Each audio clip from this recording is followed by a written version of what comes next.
الحمد لله نحمده ونستعينه ونستغفره ونؤمن به ونتوكل عليه ونعوذ بالله من شرور أنفسنا ومن سيئات أعمالنا من يهده الله فلا مضل له ومن يضلله فلا هادي له ونشهد أن لا إله إلا الله وحده لا شريك له ونشهد أن سيدنا ومولانا محمدا عبده ورسوله أما بعد فأعوذ بالله من الشيطان الرجيم بسم الله الرحمن الرحيم يسألونك عن الروح قل الروح من أمر ربي آمنت بالله صدق الله مولانا العظيم وبلغنا رسوله النبي الأمين المكين الكريم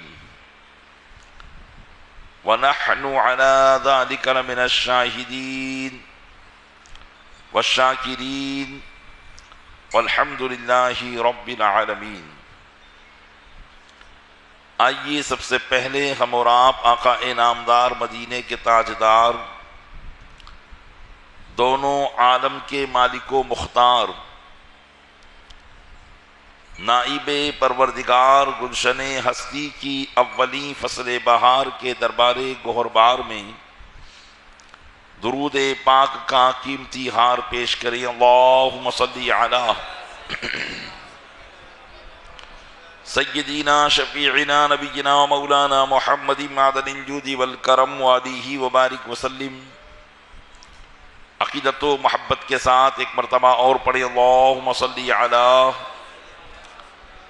سیدنا شفیعنا نبینا و مولانا محمد معدن الجود والکرم وآلہ وبارک وسلم۔ گنبد خضراء کے تصور کے ساتھ ایک مرتبہ اور پڑھیں، اللہم صلی علی سیدنا شفیعنا نبینا و مولانا محمد معدن الجود والکرم منبع العلم والحلم والحکم وآلہ واصحابہ وبارک وسلم۔ صلاة و سلاما سرمدا دائما ابدا علیک یا رسول اللہ۔ الحمدللہ عز و جل ہم اور آپ اپنے آقا و مولا جناب احمد مجتبیٰ حضرت محمد مصطفیٰ ارواحنا فداہ علیہ التحیۃ والثناء صلی اللہ تعالی علیہ وسلم کی بارگاہ بے کس پناہ میں جشن ولادت کے موقع پر خراج عقیدت پیش کرنے کے لیے حاضر ہوئے ہیں۔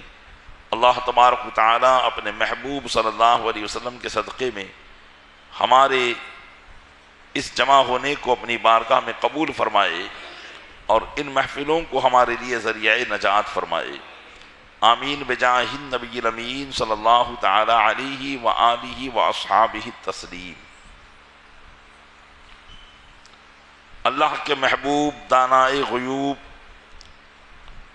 منزہ عن العیوب صلی اللہ تعالی علیہ وسلم کی سیرت مبارکہ کا درس قرآن اور احادیث اور تاریخ کی روشنی میں جاری و ساری ہے۔ رسول اکرم صلی اللہ تعالی علیہ وسلم کی دعوت و تبلیغ کا سلسلہ اور آپ کی دعوت و تبلیغ کے دور رس اثرات مرتب ہونے کے واقعات آپ سماعت کر رہے ہیں۔ نبی کریم صلی اللہ علیہ وسلم کی زبان مبارک تو شیریں تھی ہی، لیکن جو قرآن آپ پر نازل ہو رہا تھا وہ قرآن بھی ایسا لاجواب کلام تھا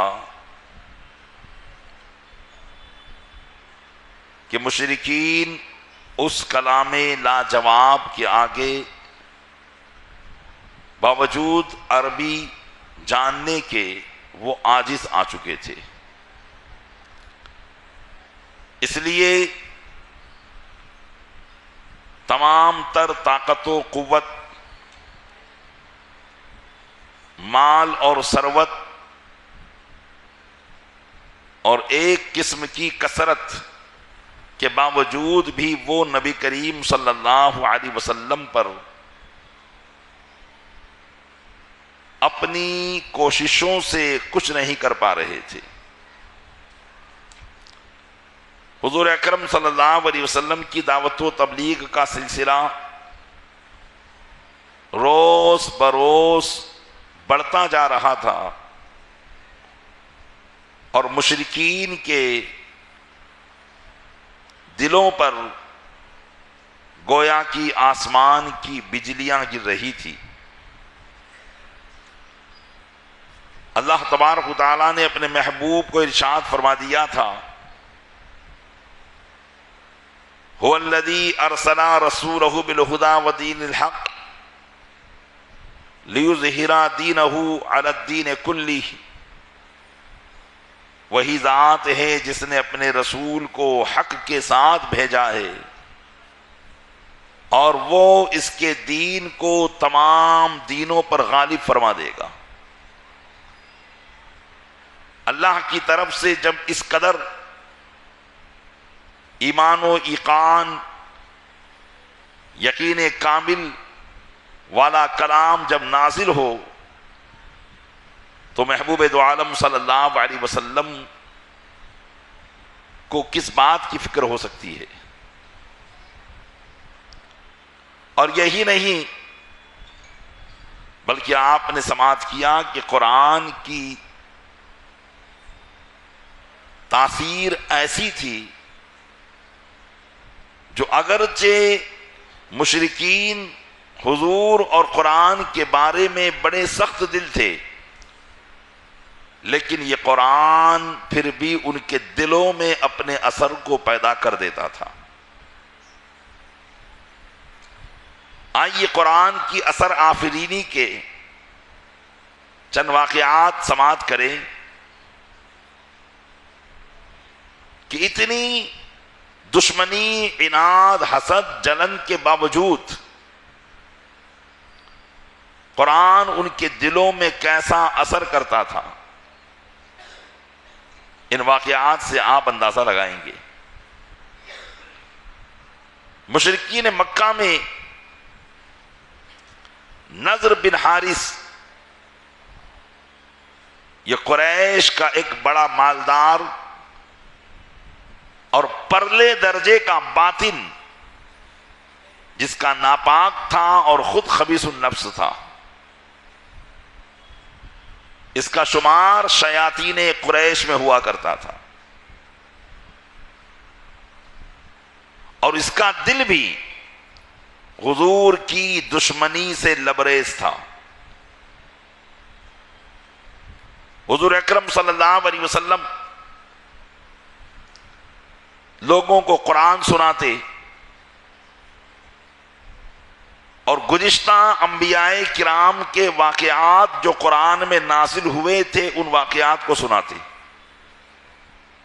کبھی نوح علیہ السلام کا واقعہ، کبھی ابراہیم علیہ السلام کا واقعہ، کبھی آدم علیہ السلام کا واقعہ۔ درس و نصیحت کے لیے قرآن میں متعدد انبیاء کرام کے واقعات اور ان کی قوموں کے واقعات اللہ نے نازل فرمائے۔ تو یہ نضر بن حارث قرآنی مقابلوں کے سامنے عراق جاتا اور وہاں کے بادشاہوں کی کہانیاں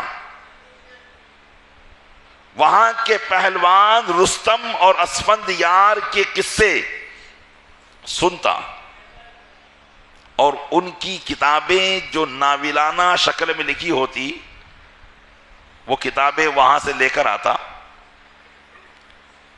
اور جس مجلس میں حضور قرآنی روشنی میں انبیاء کرام کے واقعات سناتے جس سے لوگوں کو نصیحت حاصل ہوتی، ان کی قوم کے عذاب سے عبرت حاصل ہوتی، لوگ ایمان لاتے،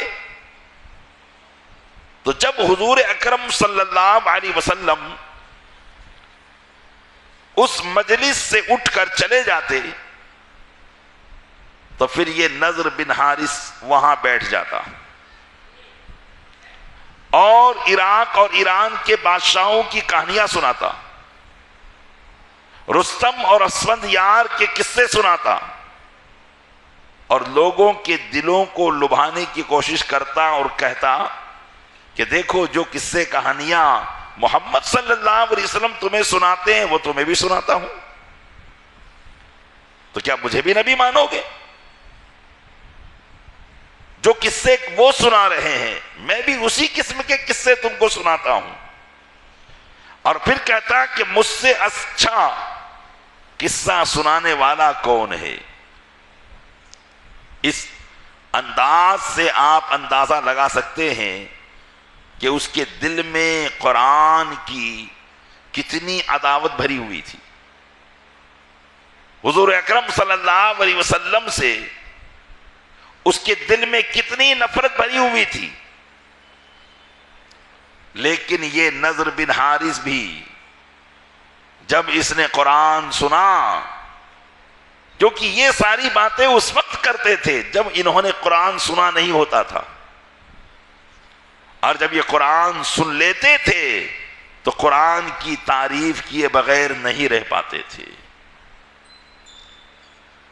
تو یہی نضر بن حارث، آپ نے گزشتہ کل کے واقعے میں سماعت کیا کہ ابو جہل نے حضور اکرم صلی اللہ علیہ وسلم کو پتھر سے مارنے کی کوشش کی،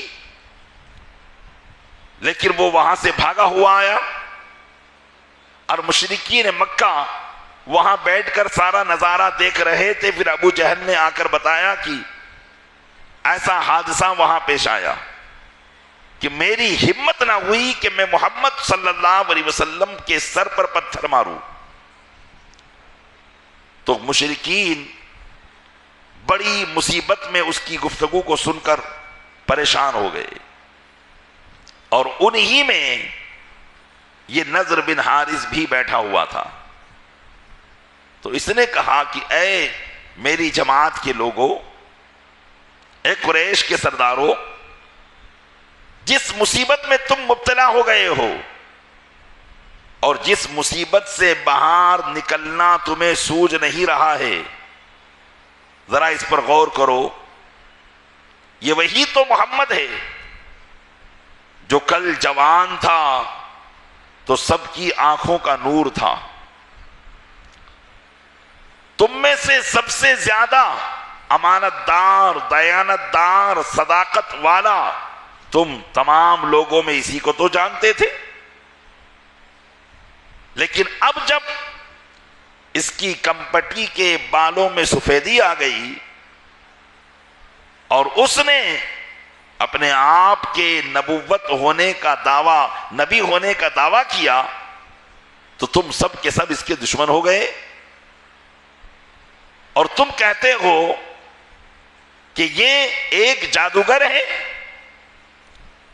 لا واللہ ما ہوا بساحر، نہیں، قسم خدا کی یہ جادوگر نہیں ہے، اس لیے کہ ہم نے جادوگروں کو دیکھا ہے،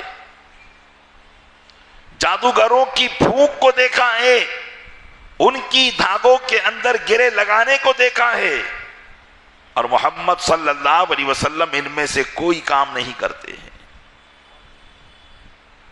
پھر تم کہتے ہو کہ یہ کاہن ہے، لا واللہ ما ہوا بے کاہن، قسم خدا کی یہ کاہن بھی نہیں ہے، اس لیے کہ ہم نے کاہنوں کی طرح ان کی باتوں کو مسجع اور مقفع نہیں سنا، نہ ان کے اندر ہم نے ان کی گھنگھناہٹ سنی۔ کیا ہم نے کاہنوں کو نہیں دیکھا ہے؟ اور پھر کبھی تم کہتے ہو کہ یہ شاعر ہے، اپنے شعروں کو سنا سنا کر لوگوں کے دلوں کو موہ لیتا ہے۔ لا واللہ ما ہوا بشاعر، قسم خدا کی یہ شاعر بھی نہیں ہے، اس لیے کہ ہم خود عربی زبان جانتے ہیں، عربی زبان پر قادر الکلام ہیں، شاعر کی تمام صنفوں کو ہم جانتے ہیں، ان کا جو کلام ہوتا ہے وہ شعر بھی نہیں ہوتا، کیونکہ بہت سے اشعار ایسے ہوتے ہیں کہ عام گفتگو لوگوں کے دلوں پر اثر نہیں کرتی، لیکن اگر اسی بات کو شعروں میں پیش کیا جائے تو وہ جلدی سے لوگوں کے دلوں پر اثر کر جاتی ہے۔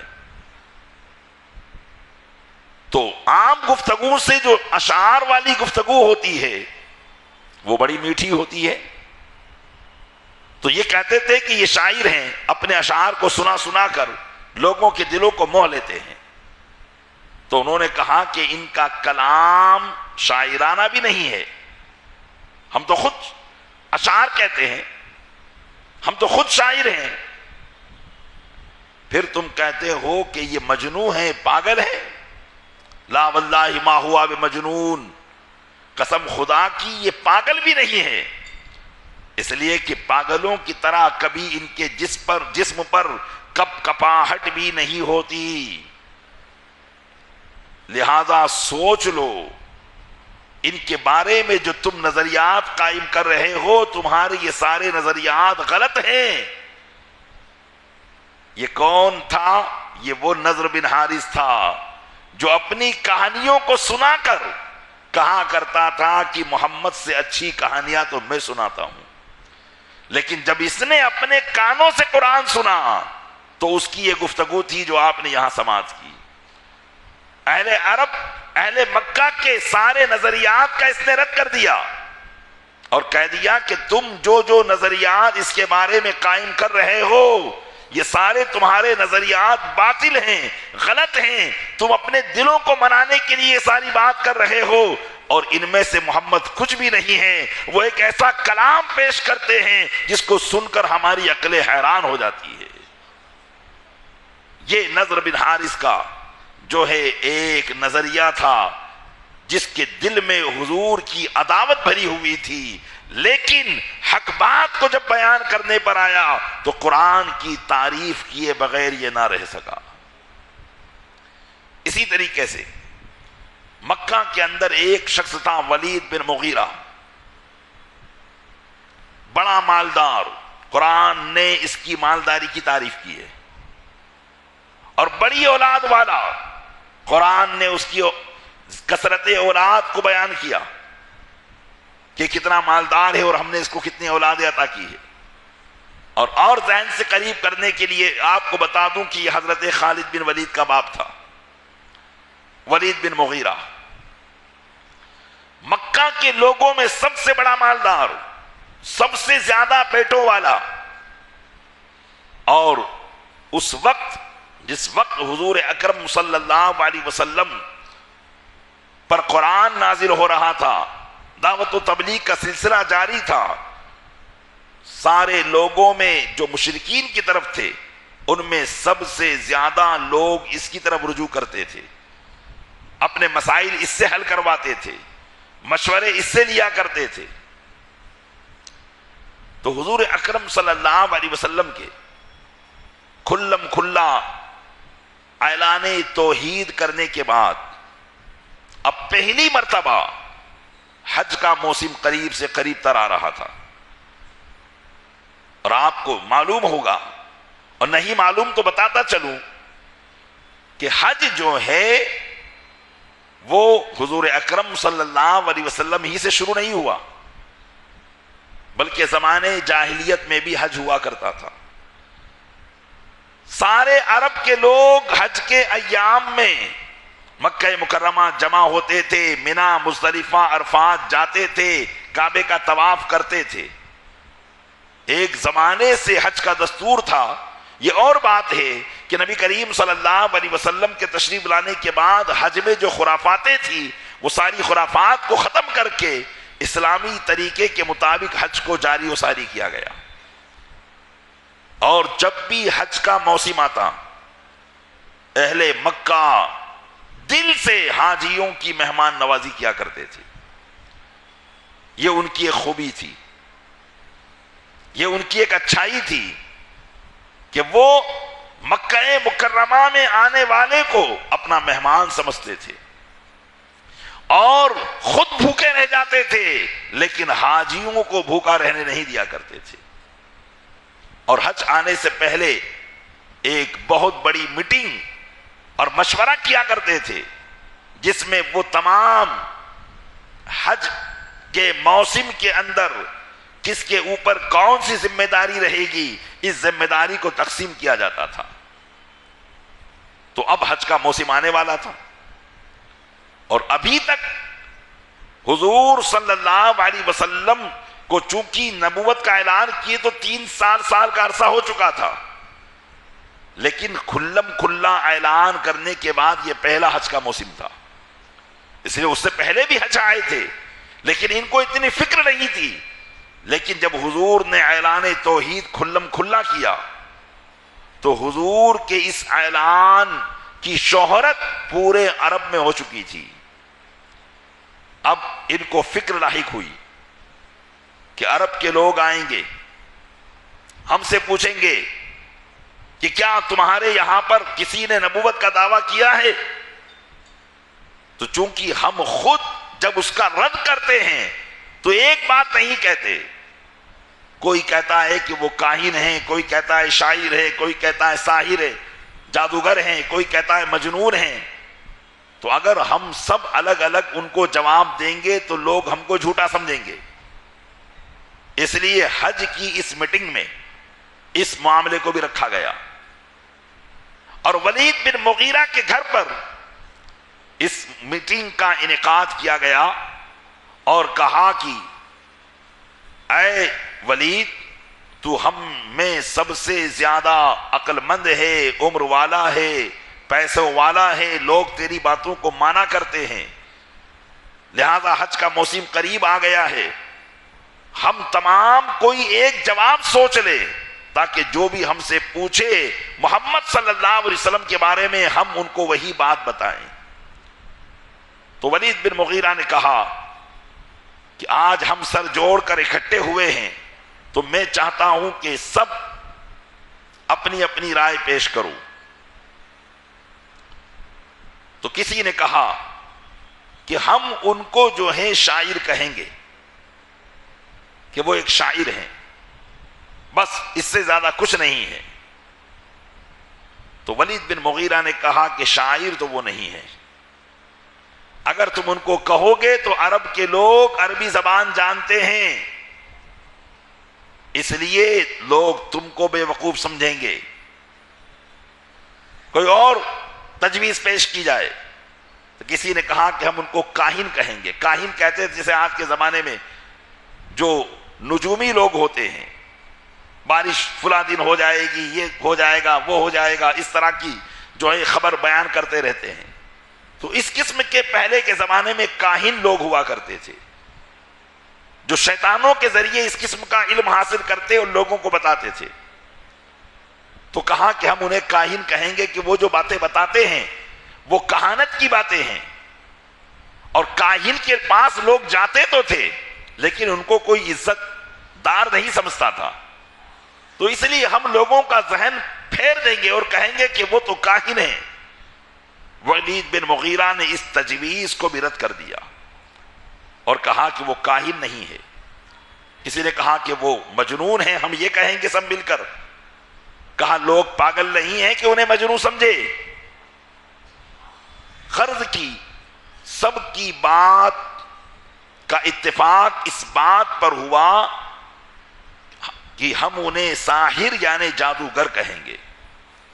حالانکہ جادوگری کی صفت بھی ان کے اندر نہیں, دیکھنے والے ان کے اندر وہ چیز نہیں دیکھیں گے, لیکن ہم لوگوں کو بتا سکتے ہیں کہ وہ ایک ساحر ہیں، جادوگر ہیں. انہوں نے اپنے جادو کے ذریعے باپ کو بیٹے سے جدا کر دیا، شوہر کو بیوی سے جدا کر دیا، بھائی کو بھائی سے جدا کر دیا، گھر گھر کے اندر انہوں نے اختلاف کو برپا کر دیا ہے. تو اس بات پر انہوں نے ساری باتیں طے کی. یہاں آپ کو ایک بات بتانا چاہوں گا کہ ولید بن مغیرہ نے اسی میٹنگ کے اندر نبی کریم صلی اللہ علیہ وسلم کے کلام کے ساتھ ایک گفتگو کی کہ جانتے ہو تم کہتے ہو کہ وہ شاعر ہے، کاہن ہے، ساحر ہے. ان کی گفتگو ایسی ہے کہ ان اصلہ لعذق وان فرعه لجناح.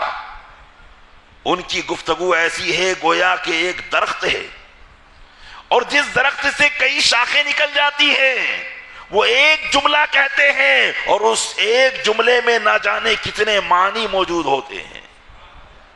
ہم ان باتوں کو پیدا کرنے کے لیے نہ جانے کتنے الفاظ لاتے ہیں، لیکن وہ ایک ہی لفظ میں گویا کہ ایسا پیش کرتے ہیں کہ سمندر کو کٹورے میں لے لیا گیا ہو.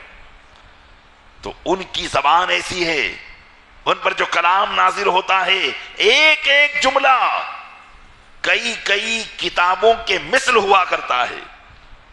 تو ولید بن مغیرہ جس کے دل میں حضور سے نفرت تھی، عداوت تھی، دشمنی رکھتا تھا، لیکن جب اس نے بھی قرآن سنا تو اس نے بھی اندازہ لگا لیا کہ جو قرآن ان پر نازل ہو رہا ہے وہ کسی اور کا کلام نہیں ہے بلکہ وہ خدا ہی کا کلام ہے. لیکن چونکہ دل میں عداوت بھری ہوئی تھی اس لیے ایمان نصیب نہیں ہو پایا. تو ان لوگوں نے اس بات پر یہ طے کر لیا کہ ہم انہیں ساحر یعنی جادوگر کہیں گے. اگرچہ لوگ اس پر بھی غور کریں گے تو ہماری بات نہیں مانیں گے. قرآن کریم نے اس ولید بن مغیرہ کی چند صفتوں کو بیان کیا. سورہ مدثر کے اندر اللہ ارشاد فرماتا ہے ذرنی ومن خلقت وحیدا وجعلت له مالا ممدودا وبنین شہودا ومہدت له تمہیدا. قرآن کریم ارشاد فرماتا ہے کہ اللہ فرماتا ہے کہ آپ چھوڑ دیجئے مجھے اور اسے جس کو میں نے تنہا پیدا کیا، یعنی بغیر مال اور اولاد کے جس کو میں نے پیدا کیا تھا. نہ اس کے پاس مال تھا نہ اولاد تھی، میں نے اسے تنہا پیدا کیا. وجعلت له مالا ممدودا، اور اس کے لیے میں نے کثیر مال کر دیا. وبنین شہودا، اور ایسے بیٹے اس کے ہم نے کر دیے کہ وہ ہمیشہ اس کے پاس موجود رہتے تھے. علماء فرماتے ہیں کہ ولید بن مغیرہ کو اللہ نے اتنا مال عطا کیا تھا کہ مکہ سے لے کر طائف تک اس پورے راستے میں اس کے اونٹ اور بکریاں ہوا کرتی تھی. اتنا مال اللہ نے اس کو عطا کیا تھا. مکہ سے طائف 100 کلومیٹر کے آس پاس یہ علاقہ ہے. اتنی بڑی وادی کے اندر اس کے جانور ہوا کرتے تھے اور کئی ہزار چاندی کے سکے اور کئی ہزار سونے کے سکے اس کے پاس نقد موجود تھے. اتنا مال اللہ نے عطا کیا تھا اور 10 بیٹے اسے عطا کیے تھے. لیکن ان 10 بیٹوں کو کمانے کا کوئی بوجھ نہیں تھا. اسی کو قرآن نے فرمایا وہ بنینا شہودا، اور وہ اس کے بیٹے ہر وقت اس کے پاس موجود رہتے اس لیے کہ انہیں کمانے کا کوئی مسئلہ ہی نہیں تھا. پھر فرمایا وَمَحَدْتُ لَهُ تَمْهِيدًا، اور ہم نے ہر قسم کے مال اس کے لیے پھیلا دیے تھے. ثُمَّ يَطْمَعُ أَنْ أَزِيدَ، پھر بھی وہ لالچ کرتا تھا کہ ہم اس میں اضافہ کر دیں. اللہ نے فرمایا کَلَّا إِنَّهُ كَانَ لِآيَاتِنَا عَنِيدًا، ہرگز نہیں، بے شک وہ ہماری آیتوں سے عناد رکھتا ہے، دشمنی رکھتا ہے. علماء فرماتے ہیں کہ جب قرآن کی آیت نازل ہوئی اس کے بعد ہی سے اس کے مال میں کمی ہونے لگ گئی تھی. مال کم ہوتا چلا گیا یہاں تک کہ جب وہ مرا ہے تو بڑی غربت کی حالت میں مرا ہے. قرآن نے اسی کو فرمایا انہو کان لآیاتنا عنیدا، وہ ہماری آیتوں سے عناد رکھتا تھا. اللہ فرماتا ہے سأرہقہ صعودا، ان قریب ہم اس کو پہاڑ پر چڑھائیں گے. پہاڑ یہ ایک جہنمی پہاڑ ہے.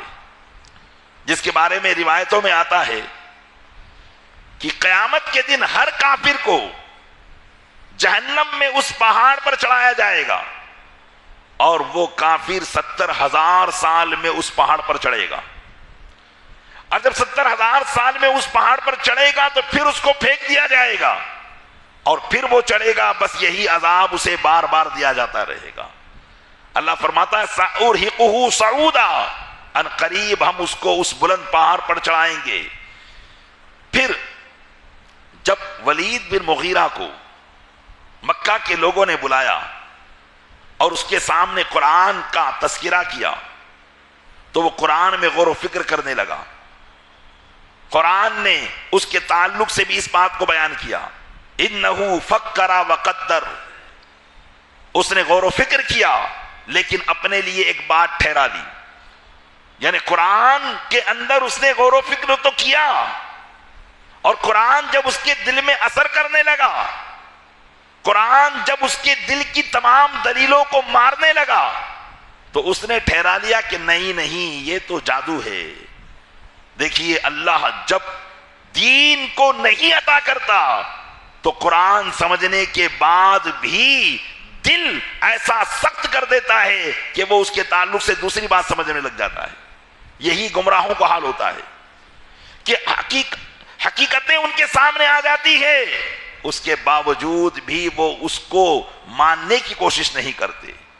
تو اسی کو قرآن نے فرمایا انہو فکر وقدر، اس نے غور و فکر تو کیا لیکن غور و فکر کر کے وہ قرآن کی حقانیت کو نہیں پہنچا، بلکہ اپنے دل کے خیالات کو مارنے کے لیے اس نے ایک بات ٹھہرا لی۔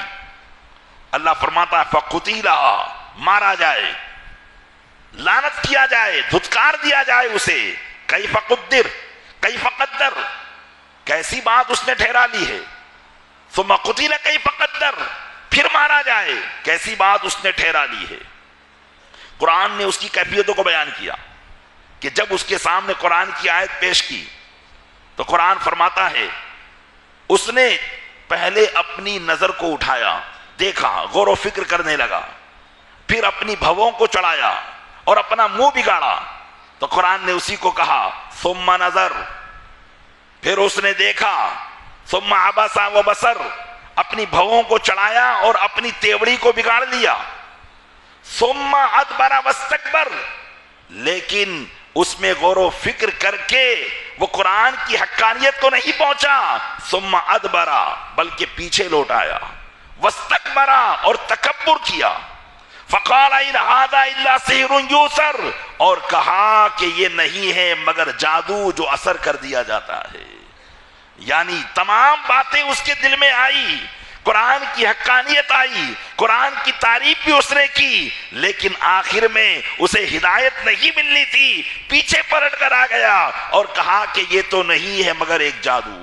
ان ھذا الا قول البشر، یہ صرف ایک آدمی کا قول ہے، ایک آدمی کی باتیں ہیں، باقی اس کا تعلق خدا کے کلام سے نہیں ہے۔ پیارے اسلامی بھائیو غور کر لیں کہ جب اللہ تعالیٰ کسی سے ہدایت چھین لیتا ہے تو عقل ساری اس کی ختم کر دیتا ہے۔ کہا جاتا ہے نا خدا جب دین لیتا ہے تو عقلیں چھین لیتا ہے۔ اس لیے دین کے بارے میں اگر کوئی بات سمجھ میں نہ آئے تو چھوڑ دیجئے، وہیں اللہ کا شکر ادا کیجئے کہ اللہ تعالیٰ نے جتنا سمجھایا ہے اتنا ہی کافی ہے۔ زیادہ پڑھنے کی کوشش کریں گے تو گمراہیت کے راستے کھل جائیں گے۔ اللہ تعالی ہم سب کو اپنے حفظ و امان میں رکھے، جو سمجھ میں آیا اس پر بھی ایمان لانے کی توفیق عطا فرمائے، اور جو نہیں آیا اس پر بھی ہمیں ایمان رکھنے کی توفیق عطا فرمائے۔ تو پیارے اسلامی بھائیو غور کریں، اور یہاں ایک بات اور ذہن میں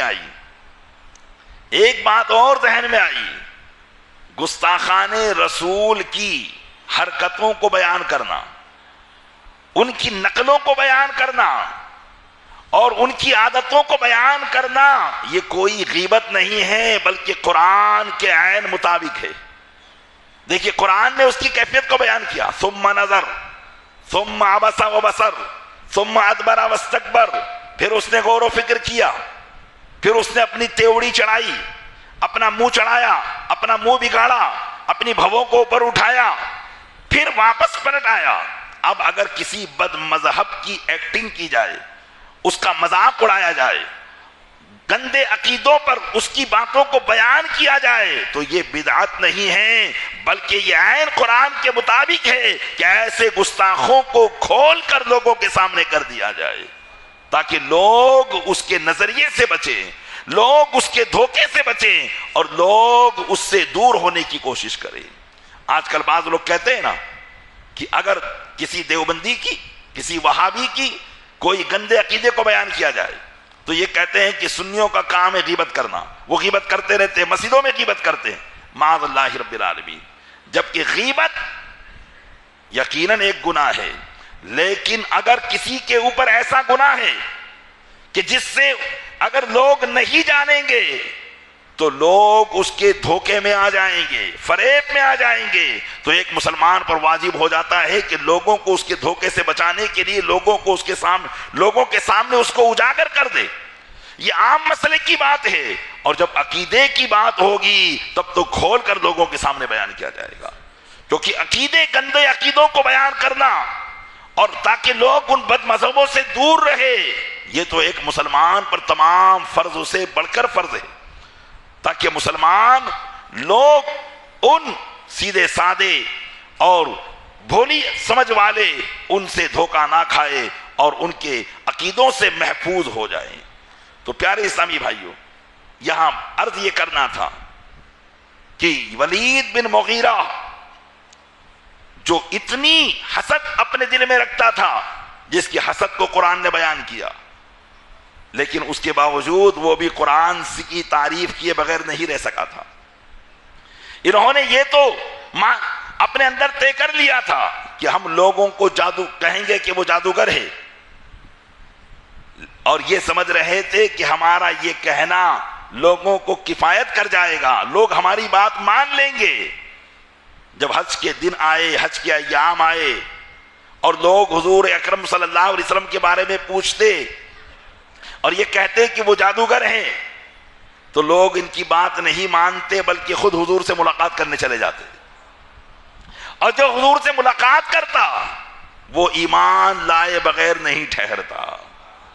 اور پھر اس طریقے سے جب تمام عرب کے لوگ مکہ آئے، انہوں نے حج کیا، اور حج کرنے کے بعد جب مکہ سے باہر گئے تو پورے عرب میں انہوں نے پھیلا دیا کہ مکہ کے اندر اللہ کا ایک پیغمبر پیدا ہو گیا ہے۔ ان کی یہ ساری سازشیں بھی ناکام ہو گئی۔ اللہ نے اپنے محبوب سے وعدہ کیا تھا، فَاسْتَعْ بِمَا تُعْمَرْ، اے محبوب جس بات کا تمہیں حکم دیا جاتا ہے کھل کر اعلان کر دو، ہم تمہاری مدد فرمائیں گے۔ چند ہی سالوں میں اللہ نے ایسی مدد فرمائی کہ وہ دعوت مکہ مکرمہ سے نکل کر پورے عرب میں پھیل چکی تھی، اور عرب کے لوگ اس دعوت سے روشناس ہو گئے تھے۔ جس کو جب وقت ملتا حضور کی بارگاہ میں حاضر ہو کر وہ مشرف اسلام ہو جایا کرتا تھا۔ یہ قرآن کی اثر آفرینی تھی، یہ قرآن کا ایسا اثر تھا جنہوں نے ان کے دل و دماغ کو مبہوت کر دیا تھا۔ اب آئیے قرآن کا ایک اثر اور دیکھیے۔ مکہ کے اندر دو قسم کے لوگ ہو گئے تھے حضور کے اعلان کے بعد۔ پہلی قسم تو مومنین اور مشرکین کی، اور اب مشرکین میں بھی دو قسم کے لوگ تھے۔ ایک وہ تھے جو ابو جہل، ابو سفیان، اخنس بن شریک، ولید بن مغیرہ، عتبہ، ربیعہ وغیرہ کے پیچھے رہا کرتے تھے کہ اگر یہ ایمان لائیں گے تو ہم بھی ایمان لے آئیں گے۔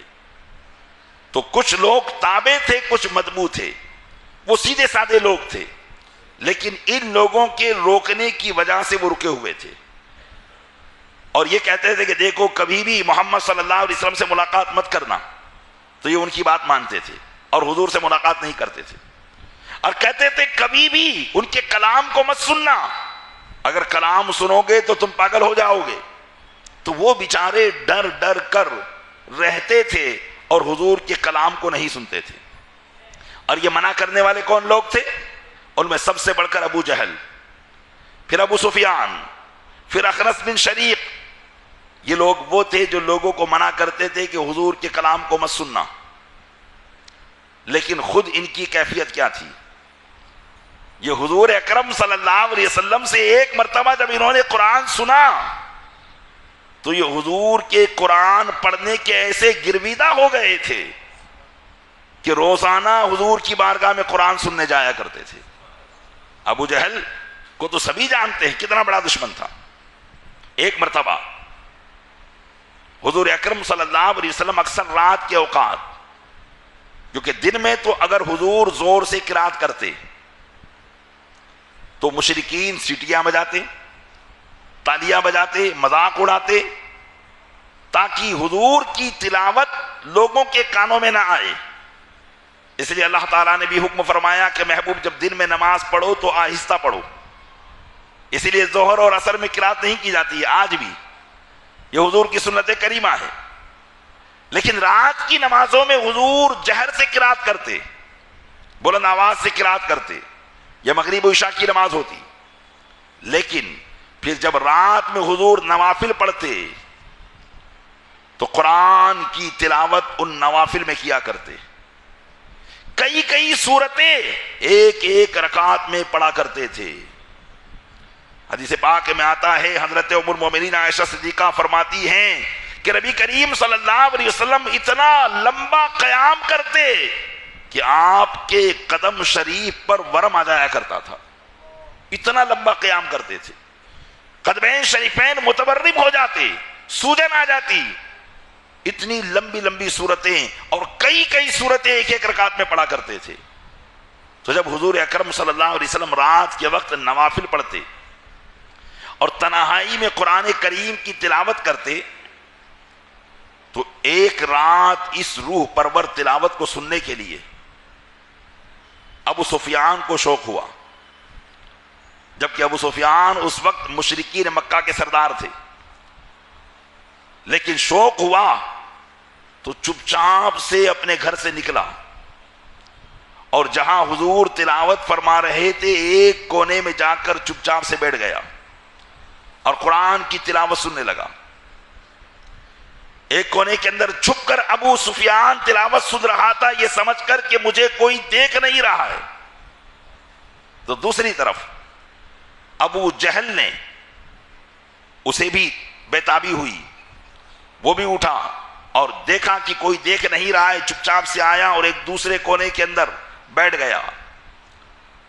تیسرا اخنس بن شریق، وہ بھی اپنے گھر سے نکلا، دیکھا کہ کوئی دیکھ نہیں رہا ہے، چپ چاپ سے ایک تیسرے کونے میں آ کر بیٹھ گیا اور قرآن کی تلاوت سننے میں ایسے مگن ہوئے کہ صبح کی سپیدی ہو گئی، رات پوری کٹ گئی، ان کو پتہ نہیں چلا کہ وقت کیسے نکل گیا ہے۔ حضور اکرم صلی اللہ علیہ وسلم کی تلاوت کی اثر آفرینی کے اندر ایسے مسحور ہوئے کہ انہیں پتہ نہ چلا صبح ہو گئی۔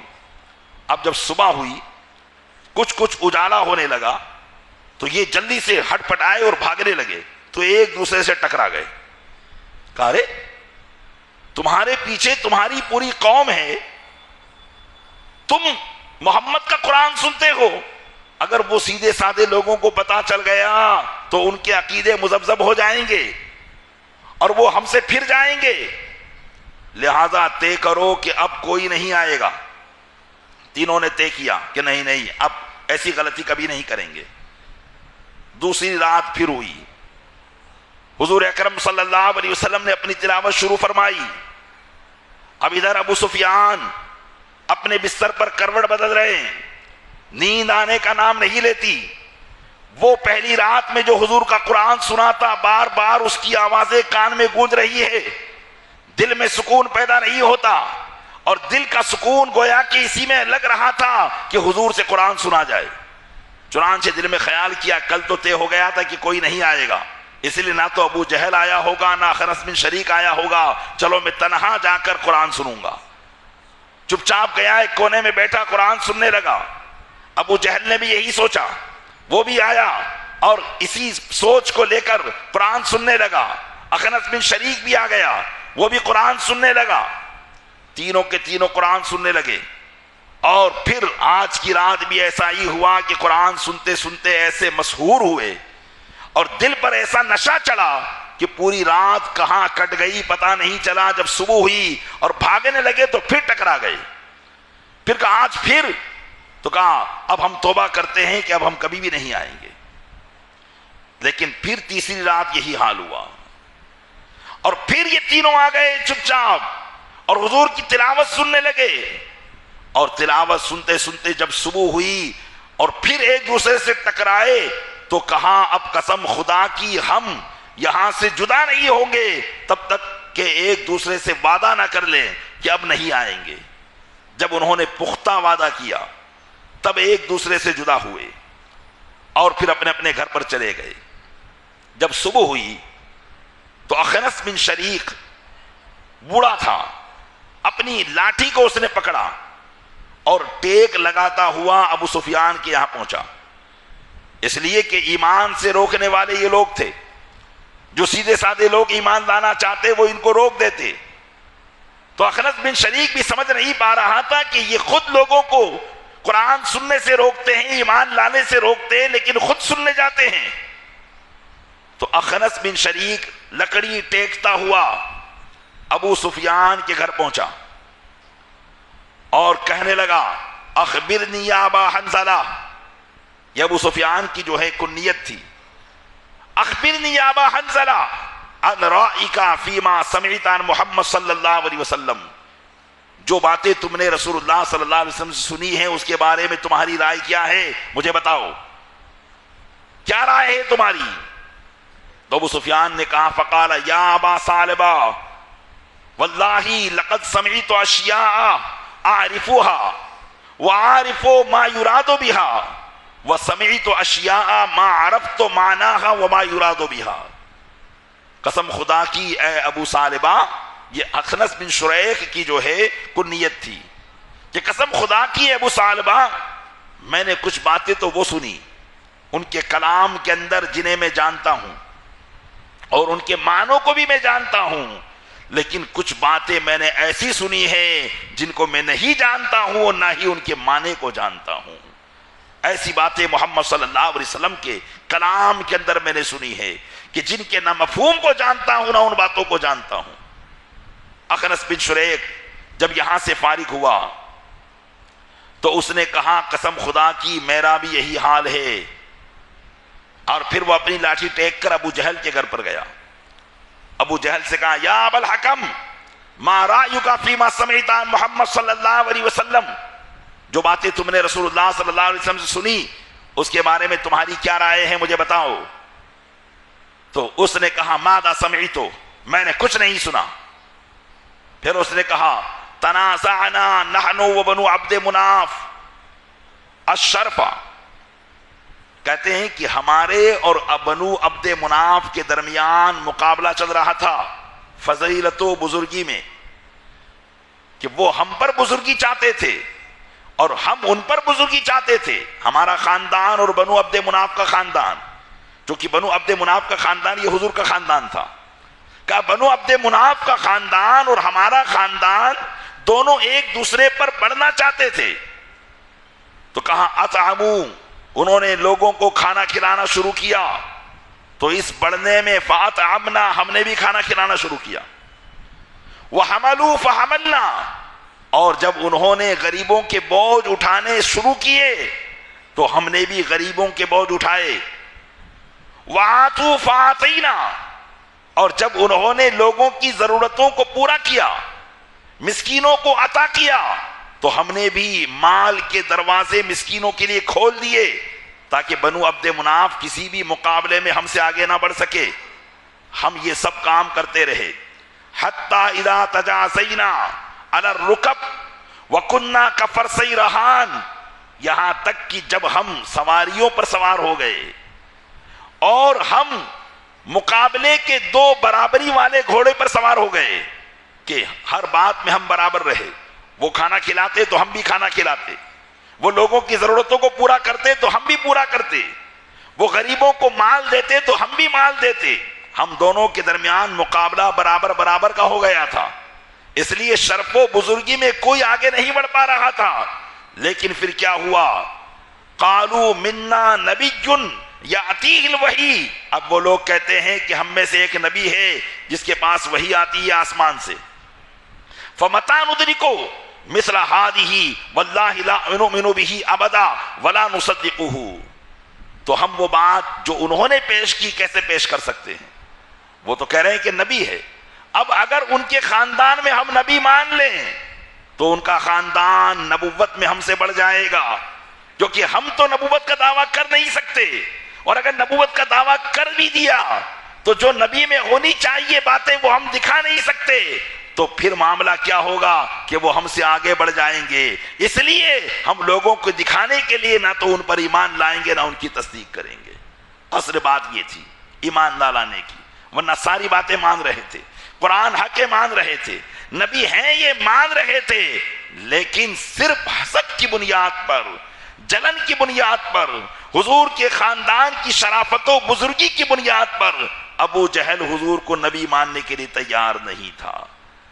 اخنس بن شریک نے کہا کہ اے ابو جہل، یقیناً ابو الحکم، یقیناً تمہارا جو معاملہ ہے وہی معاملہ ہمارا بھی ہے. غرض کی پیارے اسلامی بھائیوں، یہاں ایک غور کرنے کا مقام ہمارے لیے بھی ہے، ہمارے لیے بھی ہے. ہمارے دل میں بھی کبھی کبھی اس طرح کی کیفیتیں پیدا ہو جاتی ہے. ہم اگر کسی سے حسد جلن کرتے ہیں دنیاوی مفاد میں، معاملات میں، تو لاکھ اس کی اچھائیاں ہمیں برائی ہی نظر آتی ہے. اس لیے اگر ایک مسلمان کے حوالے سے ہمارے دل کے اندر اس قسم کی کیفیت پیدا ہوتی ہے تو ہمیں اس سے توبہ کرنی چاہیے. اپنے اس مسلمان بھائی کے خلاف سازشیں کرنے کی بجائے اپنے دل میں اس کی محبتوں کو پیدا کرنا چاہیے. اس لیے کہ حسد کی آگ ایسی آگ ہے جو انسان کو تباہی و بربادی کی طرف اتار دیتی ہے. شیطان کے دل میں حضرت آدم سے حسد تھا، ساری باتیں جانتا تھا، اس کے باوجود ایمان نہیں لایا. یہی بات ابو جہل کے دل میں تھی، ساری بات جانتا تھا، بنو عبد مناف ہم سے فضیلت میں آگے ہیں، مرتبے میں آگے ہیں، انہی میں نبی ہے، لیکن حسد کی بنا پر وہ اس سعادت سے محروم کر دیا گیا ہے. اس لیے اگر دل میں کسی مسلمان سے حسد پیدا ہو جائے تو ہم اپنے حسد کے ذریعے اس کی سعادتوں کو ختم نہیں کر سکتے، اس کی نعمتوں کو ختم نہیں کر سکتے، بلکہ وہ نعمتیں ہم ان نعمتوں سے محروم ہو جائیں گے، اور ہو سکتا ہے کہ اللہ تبارک و تعالیٰ ایمان سے محروم کر دے. اس لیے کہ کسی بھی مسلمان کو یا کسی کو بھی کوئی بھی نعمت عطا کرتا ہے تو وہ اللہ عطا کرتا ہے. اس بات پر غور کر لے کہ اس کو جو یہ نعمت ملی ہے، اگر وہ مالدار ہے تو مال کی جو نعمت اس کو ملی ہے وہ اللہ نے دی ہے. اگر وہ علم والا ہے تو علم کی یہ نعمت اللہ نے اسے دی ہے. اگر وہ فضیلت و بزرگی والا ہے، اس کی لوگوں میں بہت عزت ہے، تو یہ ساری عزتیں اللہ نے اس کو عطا فرمائی ہے.